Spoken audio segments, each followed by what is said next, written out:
Keep on the sunny side, always on the sunny side. Keep on the sunny side of life. It will help us every day, it will brighten all the way. If you keep on the sunny side of life.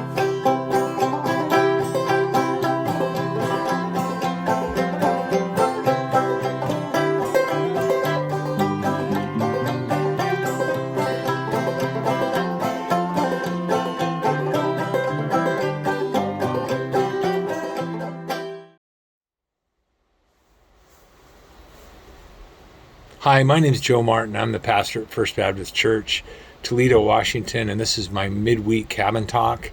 I want to thank you for just listening or taking a few moments to watch this brief message for the middle of the week here. I want to talk to you about the last chapter.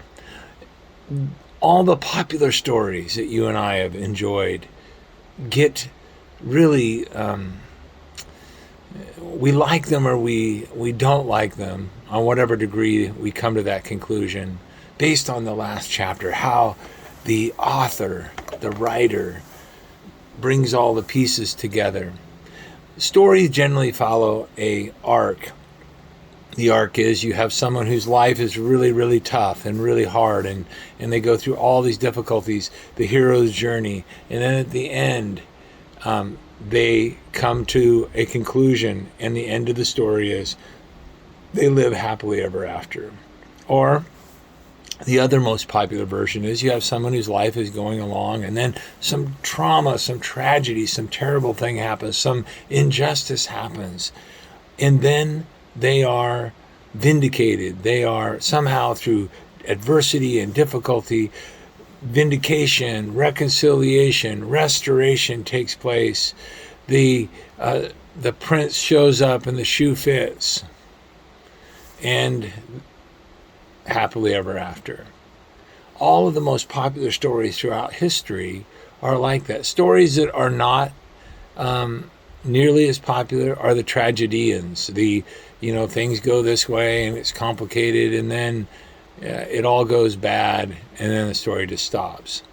Those are not stories that end happily. We're wired, in one sense, for the happy ending.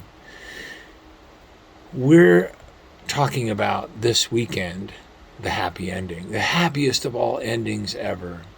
In Luke chapter 24:1, it says, "But on the first day of the week, at early dawn, they came to the tomb, bringing the spices which were prepared." These were the women that had been so faithful in serving Jesus and being and meeting his needs and being generous. And now they had hoped in so much in him. And then he had been arrested. We'd been betrayed. He'd been arrested. He had been beaten and tortured, and then humiliated in front of everyone, and then crucified in the most brutal way. And then he had been very hastily buried without a complete ritual of burying someone with embalming, etc. Can you imagine they're going to that early morning, that first morning after the crucifixion, that first Sunday morning after the crucifixion? Can you imagine how disappointed they were? Sure you can. You've got your own disappointments. Hope upon hope, and then things went bad. Can you imagine how discouraged they were? How full of grief they were? How just their hopes and their dreams and their faith was just dashed, just crushed. The sunny future was destroyed in a black storm of violence and death and betrayal. And said they came and they found the stone rolled away from the tomb. But when they entered, they did not find the body of Jesus. While they were perplexed, they were confused about this. Behold, two men suddenly stood near them in dazzling clothing, angels, we come to understand. Can you imagine, in their position, how crushed they were and how despondent they were, yet loyal.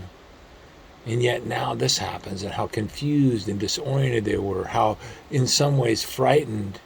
You know, when life crushes you, and some of you have been through a lot of crushing, when it crushes your dreams, when death and disappointment, loss steals your hope,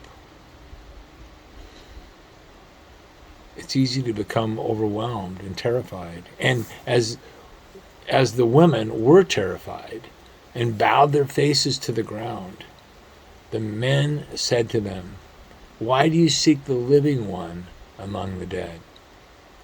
What a question. Sometimes you need to hear that question deeply again. When you've been through such loss, you need to hear that question right down to the soul. Why do you seek the living one among the dead? Why do you seek him here? Sometimes you walk in darkness. We all do.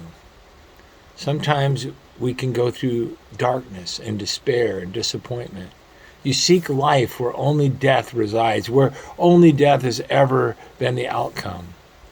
You seek life, you seek something to restore you in places that have only disappointed you. And sometimes it's because we forget what Jesus has said. Sometimes we forget what Jesus has done. You keep seeking the living one in dead things that will never bring life. You know, the first hearers of the good news received the message. And when they received that message, when it began to literally dawn on them, it changed everything. He is not here, the angel said, but he is risen. Remember how he spoke to you while he was still in Galilee, saying that the Son of Man must be delivered into the hands of sinful men and be crucified, and on the third day rise again. And get this, and they remembered his words. You know how easy we can forget when we get swamped in loss. They remembered his words. After these messengers reminded them, after the reminder of that messenger, that angelos, they now remembered his words. And you know what began to happen? Hope began to pour into the cistern of their heart, and joy began to flood like sunlight into their darkness. Are you discouraged, disappointed? Perhaps you too need to remember his words. Remember the words that Jesus spoke. Remember, he reminded them, and that's what the Holy Spirit does. He comes to bring to remembrance everything that he told. Perhaps those ladies remembered John 11:25 when he said at another tomb, "I am the resurrection and the life, and he who believes in me will live even if he dies. And everyone who lives and believes in me will never die." Do you believe this? Jesus' question. And of course, Mary said, "Yes, Lord, I have believed that you are the Christ, the Son of God, even he who comes into the world." If you remember what he has said, if you remember who he is the resurrection and the life, then you will remember that he is the last chapter in the story of your life. He is the last chapter in the story of pain to bring you out of all your pain. And then you will be able to rejoice. You will be filled with joy. You know, I believe that Jesus is the last chapter in my life, and there's many things that I can't fix. I can't change. But Jesus is the last chapter. And you know what that does for me? That changes everything. You know, Paul said it like this as he faced great trials.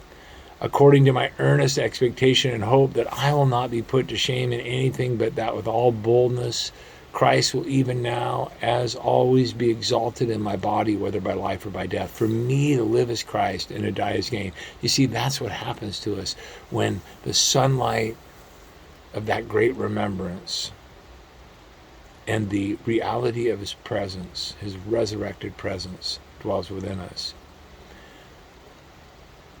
This joy in you will spread as you share it with other people. Your life touches so many of you. You know people I'll never know. You are friends with people that I may never get to meet unless you allow me to. You have many friends in these days that are walking in dark paths of disappointment and despair. And yet Jesus is your story. He is the last chapter of your story. And he is the writer of the last happy chapter of your life. And he will write that for them too.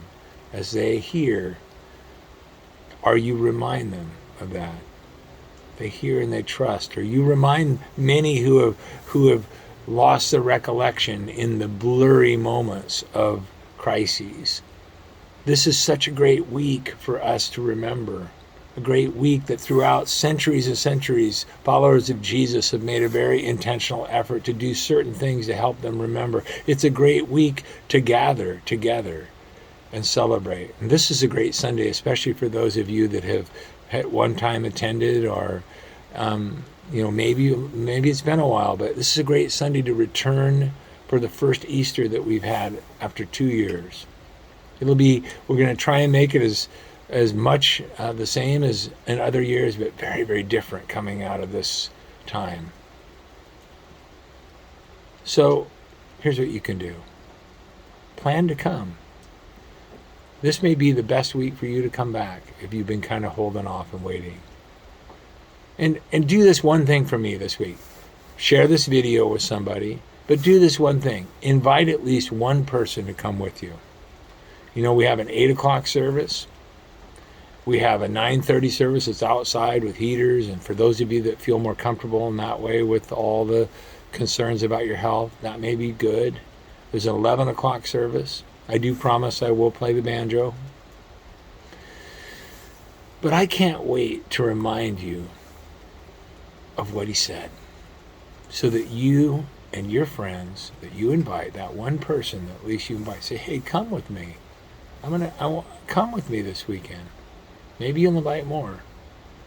I can't wait to remind you what he said and remind them what he said, so that you can be reminded that no matter what's happened or what's happening in your life, he's the writer of the last chapter.